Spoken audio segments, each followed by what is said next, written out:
Hello, my sweet friends. Welcome back to my quiet and cozy little channel where the world slows down and stories drift softly through the night. I'm so glad you're here again. Tonight, we'll wander together into a gentle dream, a story called The Village That Forgot the Time. So take a slow, deep breath, let your shoulders relax, and listen to the soft sound of rain as it falls outside your window. Let the music hum quietly beneath your thoughts, and allow this story to carry you somewhere peaceful, somewhere where clocks don't tick and the world simply rests. The villagers never spoke about minutes or hours. They didn't rush for breakfast or count the days. They simply woke when the light touched their windows and rested when the stars filled the sky. Everything in their lives followed the rhythm of nature, the rising mist, the whisper of the wind, and the slow movement of clouds. In this village, the mornings were never sharp. They rolled in gently, like a soft blanket of fog. The sound of birds would echo from the trees, not hurried, not loud, just calm and low, as if even the birds knew there was no need to rush. Children would yawn awake, not because anyone told them to, but because their dreams were ready to end. There was a little bakery near the center of the village, where a woman named Mara made bread that smelled like comfort itself. Each morning, she stirred her dough slowly, humming to herself, as though her voice was a part of the recipe. When she opened her wooden window, the smell of warm bread would float down the narrow stone street, and people would follow it like a soft invitation. Across from the bakery stood the tea house. Old Kellen, the owner, spent his days brewing herbs from his own garden. He never measured how long they steeped. He simply waited until the air smelled just right. People would come and sit with him for a while, sometimes speaking softly, sometimes saying nothing at all. The sound of tea being poured into clay cups was one of the few sounds that filled the mornings there. No one in the village ever asked, "What time is it?" because there was no answer and no need for one. The sun and the moon had taken care of everything long before clocks ever existed. But one evening, as the rain began to fall in soft threads, a traveler arrived. He wore a coat the color of midnight and carried a small ticking watch in his pocket. He had come from the city, where time ruled every step. Trains, bells, deadlines. His world was built on minutes, and he had never known a day without them. When he entered the village, he noticed the quiet right away. It wasn't the kind of silence that frightened you. It was the kind that felt alive. The air seemed to breathe. The rain made small circles on the puddles. And somewhere far away, someone laughed softly without reason. He stayed that night at a small inn, where the keeper offered him warm soup and a bed made of thick quilts. The traveler took off his boots, set his watch on the table, and listened. The ticking filled the small room, a steady reminder of everything he had left behind. But here, surrounded by the rhythm of rain and wind, that ticking sounded almost wrong, like a visitor who didn't belong. When he woke the next morning, sunlight had already spilled through the curtains. He looked for his watch, but it wasn't ticking anymore. The hands had stopped moving. It was as if the moment he entered the village, time itself had decided to rest. He walked outside, puzzled, holding the still watch in his hand. Mara, the baker, was kneading her dough in the soft light. He asked her what time it was, and she smiled kindly.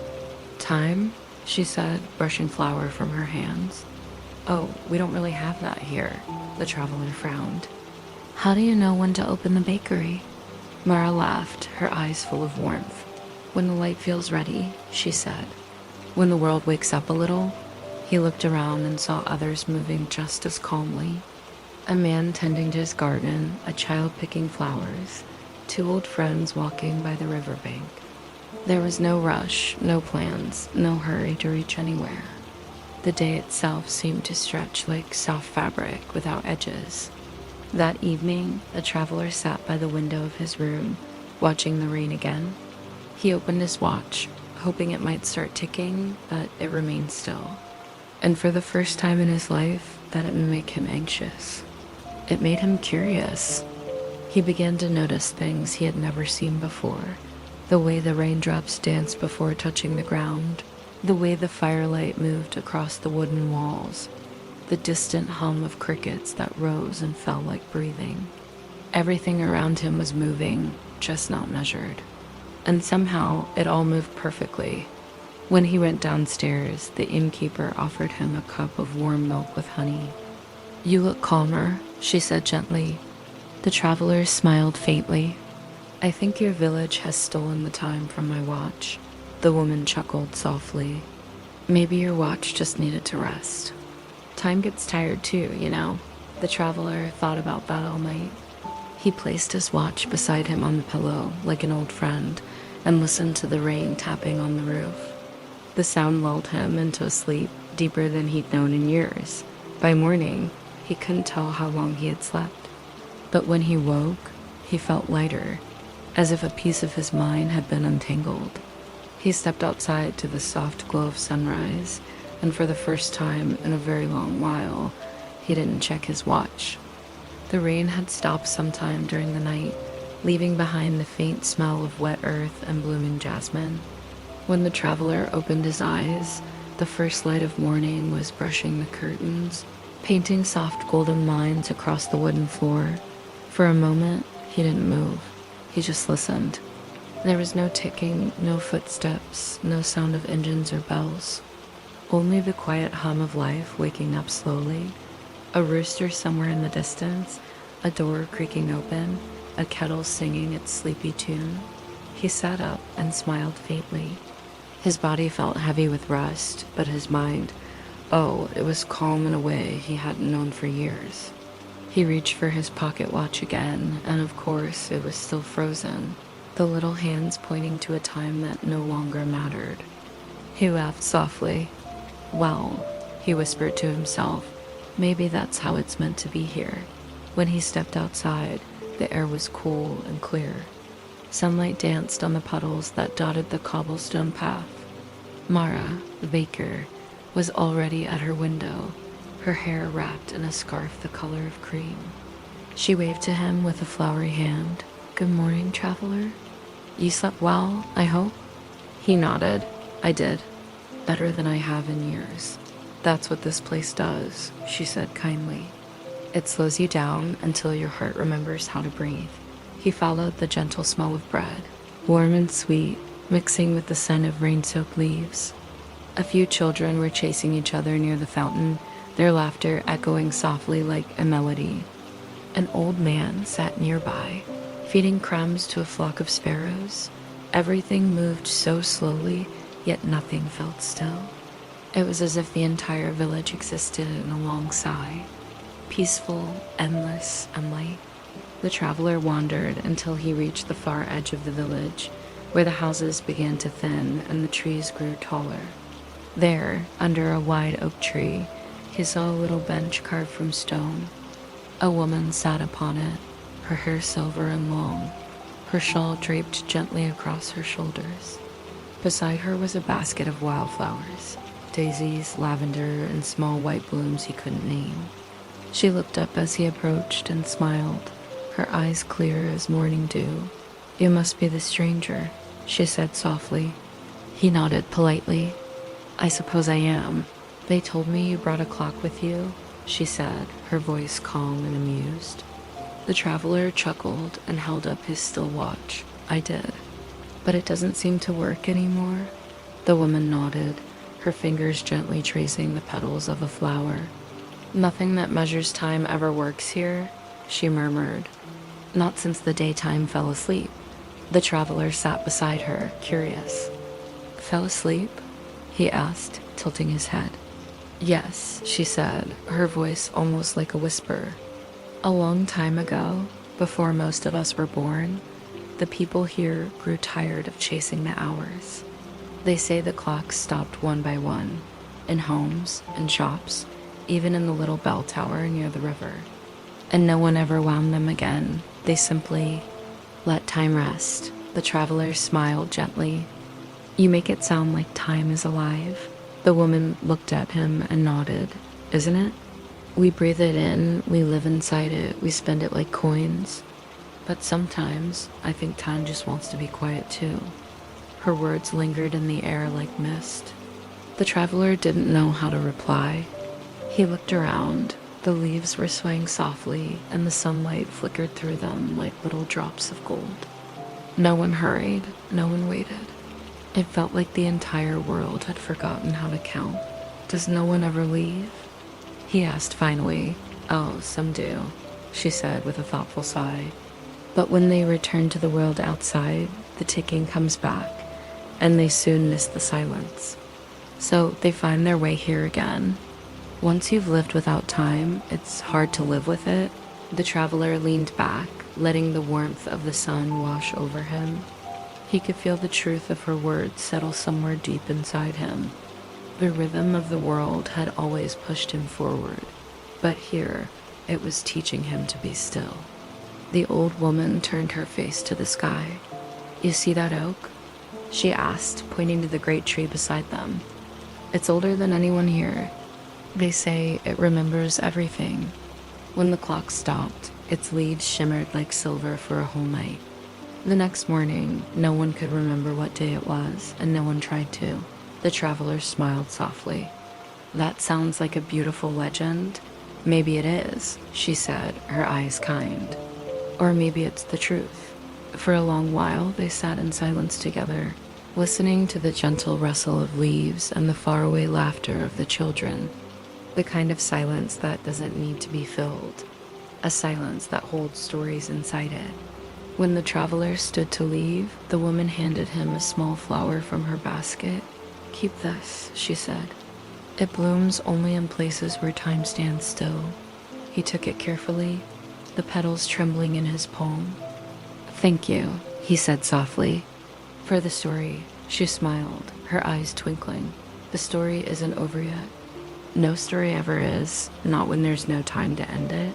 As he walked back toward the village, the gentle sound of wind carried through the fields like a lullaby. He didn't know how long he'd sat with her, but then again, that didn't matter anymore. The day was still young, and so was the quiet heart of the place that had forgotten to move. The traveler stopped by the river on his way back. The surface shimmered softly, reflecting clouds that looked like drifting feathers. He leaned over the bridge, listening to the water murmur beneath it, and whispered to himself, I understand now. The river, as if hearing him, replied with a single soft splash, a gentle reminder that life keeps flowing, even when time does not. The sun rose slowly over the roofs of the village, painting the clouds in colors too gentle to name. The air still carried a hint of rain, and the stones of the narrow street shimmered as though they remembered the night before. The traveler awoke to the soft clinking of dishes from downstairs and the smell of warm bread drifting through the window. He sat up, stretched, and for a moment forgot where he was. Then he smiled, remembering that here there was no rush to do anything at all. When he stepped outside, the morning light wrapped around him like a blanket.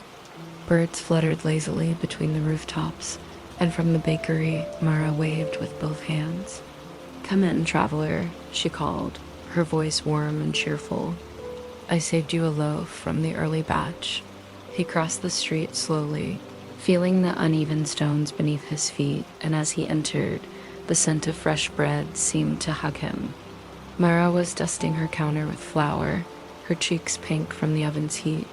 A few villagers were already seated by the window, their cups of tea steaming gently as they spoke in soft tones. Good morning, he said with a smile. Morning? She replied with a laugh. Is that what it is? I always think it's just the bright part of the day. He chuckled softly. In the city, they would call it 7 o'clock. She wrinkled her nose playfully. That sounds far too sharp for bread making. Then she handed him a small loaf, still warm, the crust golden and crisp. Here, eat it while it still remembers the oven. He broke the bread open, and the smell of butter and yeast filled the little shop. It was perfect, soft inside, comforting in a way he couldn't quite explain. Mara poured him a cup of tea without asking, the kind of kindness that didn't need permission. He sat near the window, looking out at the peaceful street. A man passed by pushing a wooden cart filled with flowers, and an old woman followed him, humming to herself as she picked petals that had fallen. It all felt so gentle, as if the whole world had taken a long, deep breath and decided never to let it go. Mara sat down across from him for a moment, wiping her hands on her apron.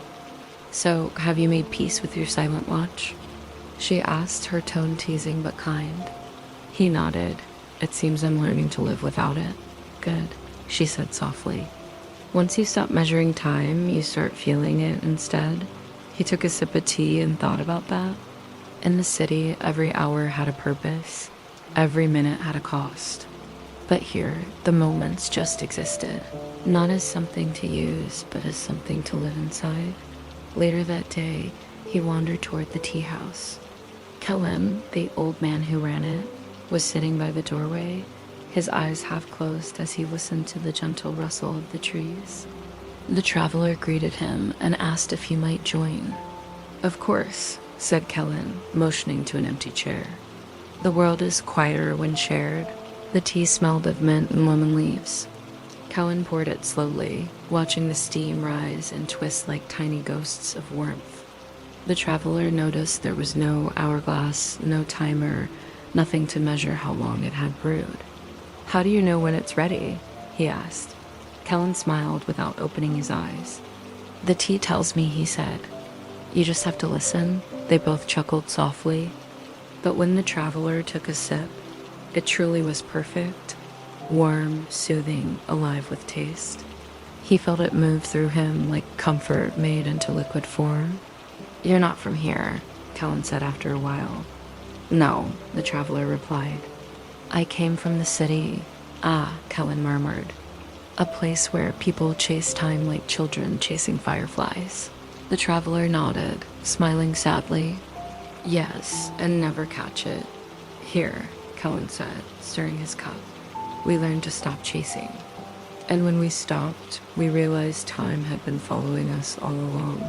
The traveler watched the light shift across the floorboards. It must have been afternoon, but there was no way to be sure. It was simply the part of the day when shadows softened and the air grew warmer. He began to help Mara in the evenings, kneading dough, sweeping flour from the counters, and sharing small stories from his old life. Sometimes children would peek in through the window to watch him work. They would giggle when he dropped flour on his shoes, and Mara would laugh until her eyes shone. At first, he thought he would stay for a day or two, but the days blended gently, like brushstrokes on a painting that had no edge. He couldn't remember how long he had been there, and for once, he didn't want to. The villagers welcomed him as though he had always been one of them. He started to know their habits, the rhythm of their laughter, the quiet way they shared food and kindness. Every evening, he would walk by the river, watching the water shimmer in the golden light. Sometimes he would see the old woman with the silver hair, sitting beneath the oak tree, her basket full of flowers that never seemed to wilt. She always smiled when he passed, and he always smiled back. One night, as he sat by the window of his small room, the rain began again, soft and slow, like the sky was whispering secrets to the earth. He watched it trace tiny rivers down the glass. The steady rhythm made him sleepy, but before he closed his eyes, he looked at his watch again. The hands were still frozen, yet somehow, he thought he saw the faintest shimmer behind the glass. Maybe it was the candlelight, or maybe it was something else. He didn't know, and he didn't care to find out. He smiled, set the watch aside, and whispered to himself, "I think time has forgiven me." The rain answered with a soft sigh, and the night wrapped around the village once more, quiet and timeless. That night, the rain lingered longer than usual, falling softly against the rooftops, whispering to the windows and drifting into dreams. The traveler slept deeply, his mind quiet and unburdened, his heart slowly learning to beat to the rhythm of stillness. When he awoke, the air was clear again. The world outside his window was glistening, as though every leaf had been polished by the sky itself. He dressed slowly, taking in the way the sunlight caught the edge of his bed, how it shimmered against the small glass vase Mara had left for him, with a single flower inside, the same kind the old woman had given him under the oak tree. Downstairs, the innkeeper greeted him with a gentle nod. "Sleep well?" she asked softly, pouring him tea. "Like I'd never known before," he replied.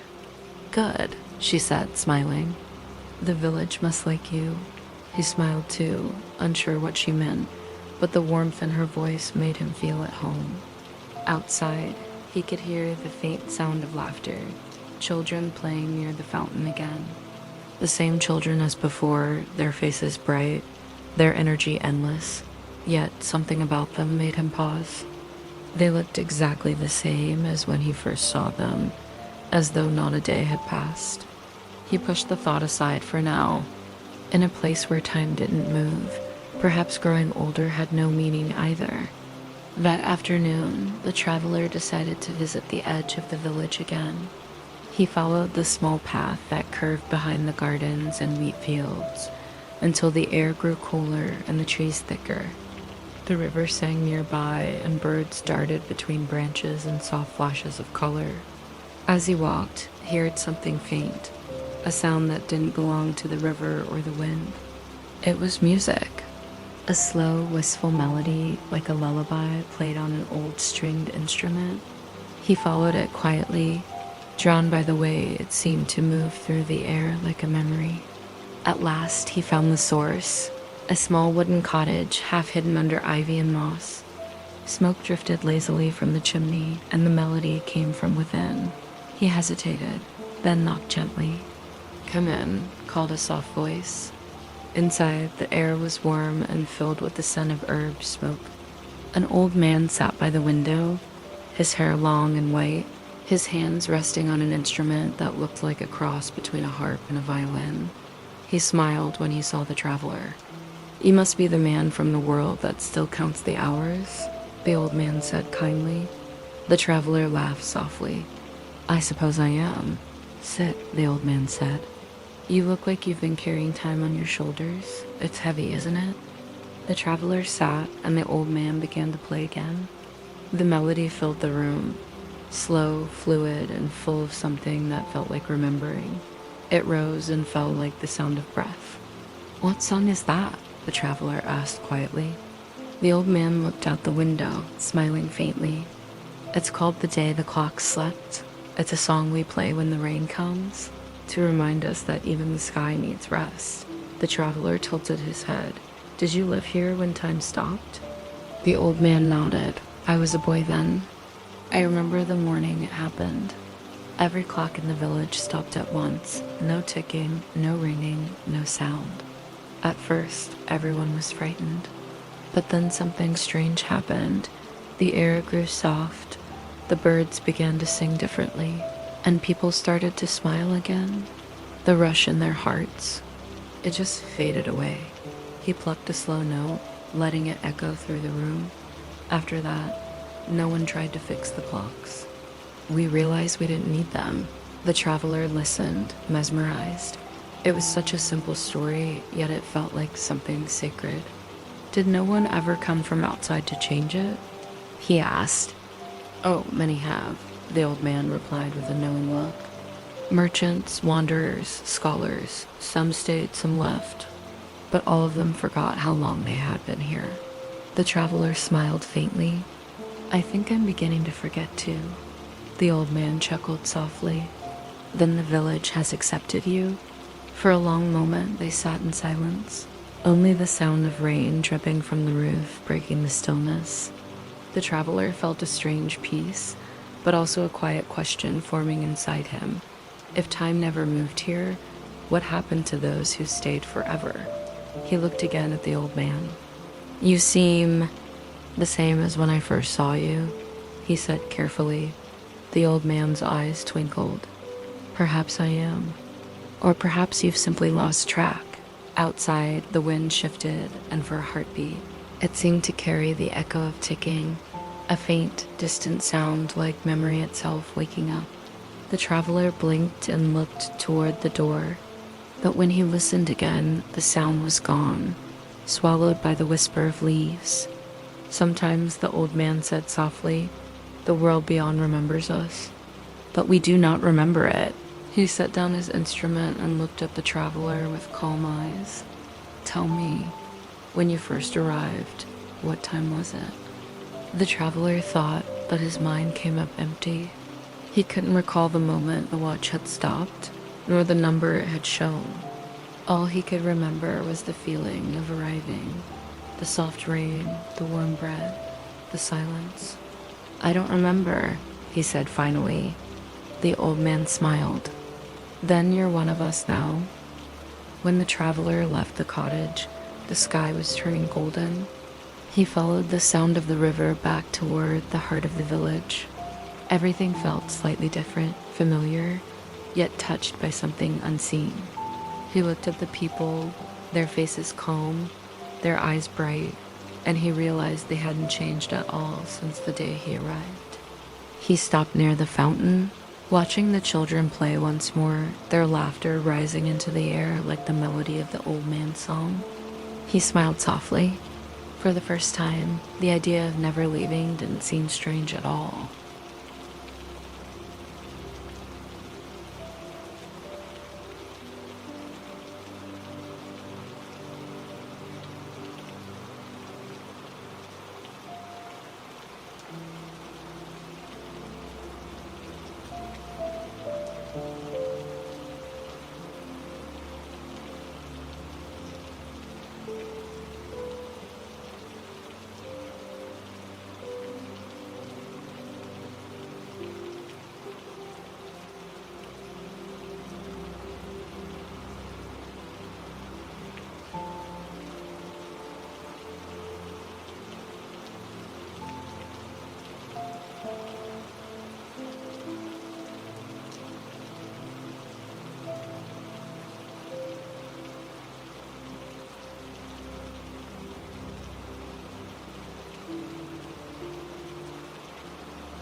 Thank you.